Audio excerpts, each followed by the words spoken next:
Have you ever thought about a poem being like a map for your soul? It sounds a little out there, I know, but today we're going to dive into this amazing 95-line poem that's exactly that. It guides us on this incredible journey of transformation, and it does it using a really simple but, wow, really powerful structure. Okay, so get this. Every single one of those 95 lines starts with the exact same two words. I mean, your first thought is probably, wow, that sounds boring, right? Super repetitive, but here's the twist. What if that repetition isn't a bug, but a feature? What if it's actually the key, the very thing that powers this whole spiritual journey? So yeah, that's the big question we're tackling today. How on earth does that kind of repetition create a journey? We're going to see how this constant refrain, this little anchor, doesn't actually hold the poem back. Instead, it pushes it forward through this really dramatic emotional story. And it all starts with that phrase. So that repeating phrase is Alláh-u-Abhá. It's an Arabic phrase that means God is the All-Glorious. And every line kicks off with this remembrance. It's almost like a spiritual heartbeat throughout the whole thing. You know, kind of like a mantra. The whole point of repeating it is to focus your mind, to create this stable center, this home base that allows your heart to go off and explore some pretty complex emotional stuff. And believe me, the territory it explores is huge. The poem basically gives us a roadmap, showing us how we're going to move through these totally distinct stages. We're going to follow this whole arc together, starting with this really intense, fiery struggle and ending in this place of just profound unity. All right, so let's jump right in at the beginning, just like the poem does. It starts by setting the stage, and the opening lines, they're not just, stating a fact or a belief. They're painting a picture. They're showing us someone in prayer, and you can just feel the expectation in the air. Yeah, you can totally picture it, can't you? The quiet turning of the head, looking right, then left, searching, waiting for something. This isn't just someone sitting there passively. No, this is an active waiting, a real anticipation for whatever is about to happen. They're ready for the journey to start.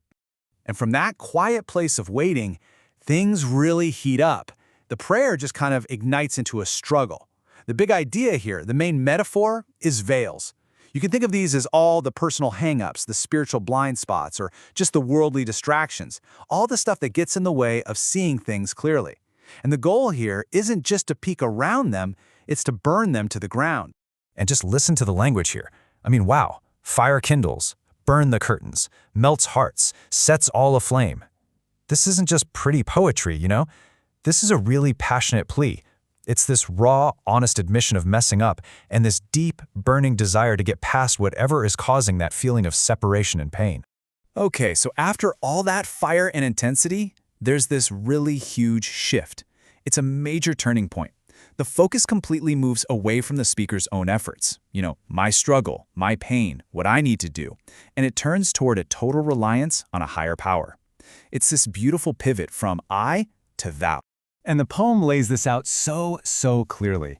You've got this incredible contrast. On one side, you have all the divine actions, the command, the ocean of mercy, the call. And then on the other side, you have the human response, surrender, bowing, turning toward that wealth, getting raised up. It's like this beautiful dance of humility and trust. And this line is the absolute core of that surrender. It's about completely letting go of the steering wheel, a total release of control. It's the moment of transformation in the whole prayer. And once this happens, you can feel the tone start to shift all over again. So 3 different times, right at these key turning points, the poem kind of pauses. The flow is interrupted by this really powerful repetition. It's like a moment to just stop and refocus, a super strong reaffirmation of what this whole journey is about, right before we launch into the very next stage. So now that the surrender has happened, the prayer just expands. The camera zooms way out. The speaker isn't alone anymore.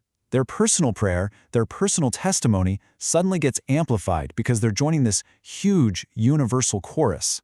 And you might be asking, so who's in this chorus? Well, according to the poem, it's pretty much everyone and everything. All created things, the concourse on high, even the inmates of paradise. The prayer's point of view just explodes from this one person to the entire cosmos. It really drives home the power of this testimony. And building on that massive, universal testimony, we get another one of these powerful, repeated exclamations. This isn't just a personal feeling anymore. Nope. This is a bold declaration of divine majesty that's basically echoing across this whole new cosmic stage that's been revealed to us. And all that brings us to the final leg of the journey.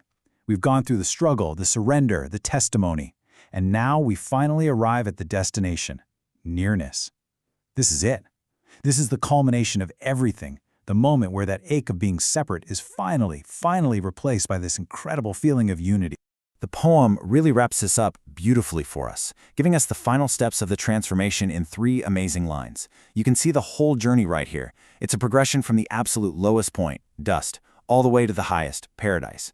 It's going from being hidden behind all those veils to standing in an unveiled presence. And finally, it's moving from that state of answering a call, saying, "Here am I," to just being, just existing in that everlasting nearness. And just like that, the prayer ends with this absolutely stunning final line. The entire journey, which was only possible because of that constant repetition, finds its perfect ending by returning right back to where it started. It's this perfect circle, bringing the whole emotional and spiritual story to a beautiful close. Which, brings us all the way back to that question we started with.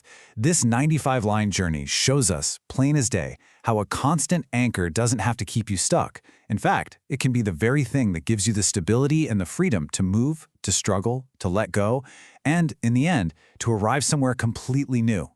It kind of makes you think, right? What are the repetitive anchors in our own lives? And what kinds of transformations could they be waiting to unlock for us?